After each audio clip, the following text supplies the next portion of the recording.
As a dancer, if you take part in an autism-friendly dance performance, I think it's advisable to consider the elevated responsibility in terms of clarity and accuracy.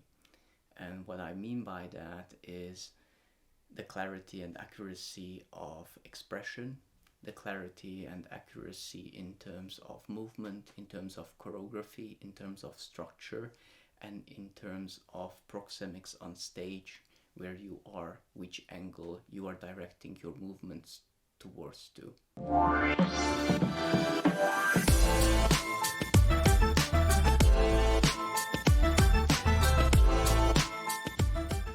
I think when we perform to neurotypical audience, they have an elevated empathy, or they have skills or competences to predict certain elements, or if they see certain things and there are little flaws in it, or they are not perfect or not entirely accurate, the brain just immediately fills out those gaps and it does not disturb the performance. However, when it comes to autistic audience, there might not have this capability of filling those gaps that are missing. So if those flaws occur, or maybe an emotional fine-tuning is not that accurate as it could be, then it is becoming more difficult to understand, and it's becoming less enjoyable. Mm-hmm. When we talk about body awareness, I think it's important also to clarify what we mean about body awareness. And one way, or one good way to understand it, it is to think of body awareness as the way how we connect to our body, how we understand our own body, how we perceive our body, but also the way how we perceive the body of others, how we understand the body of others, and how we relate to that. There are multiple ways how one can improve the body awareness. For instance, one can focus more internally and observe the inner processes and try to understand, when you feel something, what does that mean? How does that look like? How do others perceive you when you feel certain things? Or another way is, when you wish to express something, an emotion or a thought, how does that come across? Is there a gap between how you wish to be perceived and how you are actually being perceived? You could work with a photo camera or video camera to have an outside angle on yourself, to study that, to improve your database, and to narrow the gap between how you believe you come across and how you are perceived by the world or by an outside viewer, and how you actually do.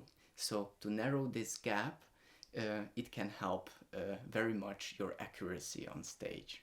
Nowadays in theaters, there is quite some empowerment and encouragement for the performing artists to explore extremities, to go beyond limits, to find emotional states that they have never been there before, and to bring that to the performance for the satisfaction of the audience or for the entertainment of the audience. However, when it comes to an autism-friendly dance performance, a quite opposite approach is advisable, namely the emotional self-regulation, which does not mean that one cannot explore extreme emotions, but it means that there is an elevated awareness on the emotions and also on the regulation of the inner processes and the emotion. That there is an elevated attention towards how we fine-tune the emotions throughout a performance. How do we portray certain scenes? Where do we hold back with the emotions? Where do we give a little bit more? And when are the single moments when we go to the extremities? Maybe it doesn't even have to be many times throughout the performance, but particularly craftedly, just one single point.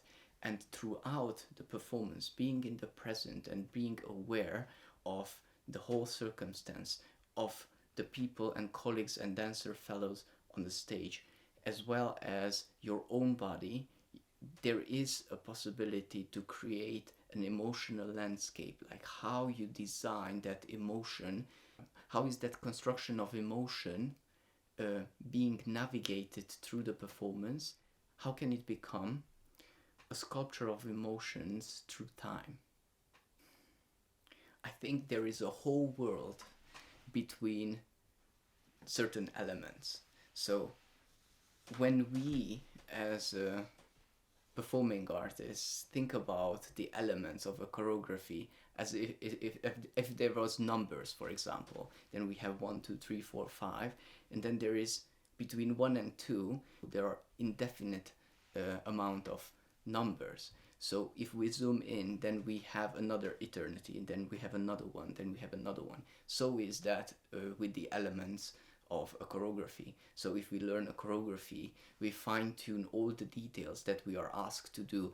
We deliver all the information, may that be 50, may that be 100, may that be 10,000s of small details and information. And when it comes to the performance, we still have indefinite amount of space and time between those elements and those information. So the question is, how do you feel that time and space between those elements as a performing artist? And there is the space for the artistry. That is your space where you can create, where you can become a true artist. That is the freedom actually that exists for a performing artist, even if it's really structured and very highly defined choreography.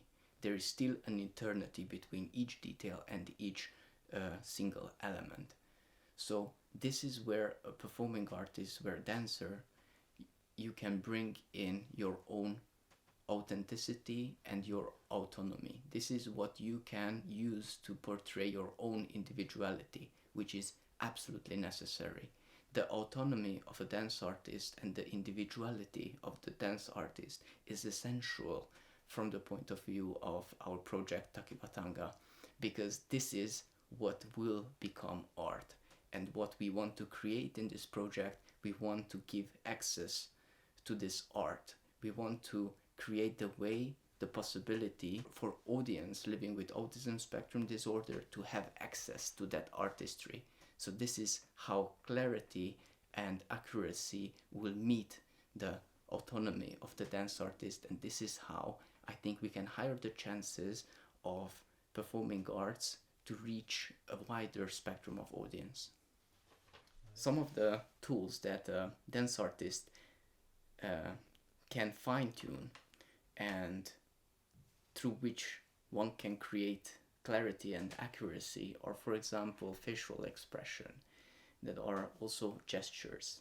There are also the body language aspects of a movement and its expression. There are also the full body expression. There are the angles, the structures, the distances between different people. There are the movement dynamics. There are the speed of the movement. There are amazingly a lot of possibilities how we direct movement, how we create clear shapes, clear angles, clear directions. It is very important to show exactly the definition of the space. It is very important to define the space clearly, to show where a movement is coming from and where is it heading. What is the body part that initiates a movement and where does it continue? How are the shapes becoming the most clear, and which shapes in which angle appear the most aesthetic?